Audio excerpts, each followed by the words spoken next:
The ocean harbors countless enigmas. The depths conceal a wealth of secrets beyond our comprehension, and occasionally, inhabitants of this aquatic domain unveil themselves in brief encounters that challenge our understanding. One such encounter unfolded in March of 1962, off the shores of Pensacola, Florida. What began as a carefree day of youthful exploration soon transformed into a desperate struggle for survival, leaving one young man scared and 4 families in mourning. The lone survivor's testimony hints at an assault by an unidentified creature, a predator displaying unmatched ferocity that seized its victims amid a shroud of fog before vanishing into the murky depths once more. On March 24, 1962, Edward Brian McCleary, age 16, accepted an invitation from his friend Eric Ruyle, also 16, for a skin diving expedition. The group also included Bradford Rice, 14, Warren Felley, 16, and Larry Stewart Bill, 17. They planned to explore the sunken USS Massachusetts off the coast of Pensacola Bay, driving to Fort Pickens State Park to begin their adventure. Equipped with a 7-foot Air Force life raft, they set out, taking turns paddling towards their destination.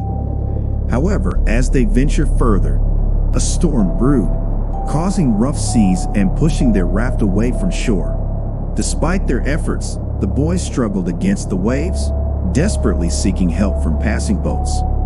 When they spotted a large buoy, they attempted to tie their raft to it for shelter.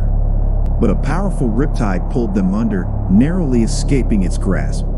As darkness enveloped them and the storm intensified, they clung to the raft, fearing for their lives. As the storm eventually subsided, they found themselves surrounded by fog, with an eerie warmth emanating from the water below. Suddenly, they witnessed a strange, towering figure in the water, followed by a chilling whine. Fearing for their safety, they plunged into the water, swimming towards the USS Massachusetts. In the chaos, members of their group began to disappear, swallowed by the dark waters. Brian, now alone, struggled through the storm, his only beacon of hope being the distant silhouette of the ship. However, his relief was short-lived as he witnessed a horrifying sight. A monstrous creature emerging from the depths, claiming another victim. Brian's memory fades at this point, until he wakes up on a beach, disoriented and shaken. Seeking refuge, he climbs a nearby tower and collapses, only to be discovered by passers-by the next morning.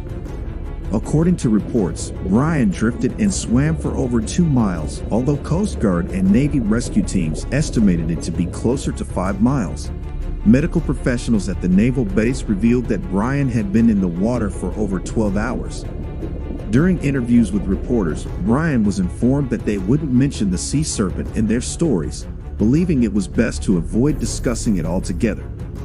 Tragically, the bodies of Eric Ruyle, Warren Felley, and Larry Stewart Bill were never recovered. However, one body washed ashore about a week later, and Brian recalls identifying it as that of Brad Rice, to the best of his knowledge. The raft was discovered approximately 10 miles away from the spot where Brian emerged from the water.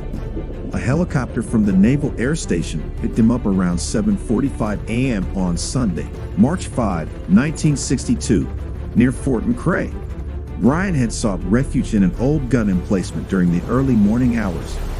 Reports indicate that Brian was experiencing shock and exposure, but after receiving brief treatment at the Naval Hospital, he was released into the care of his parents.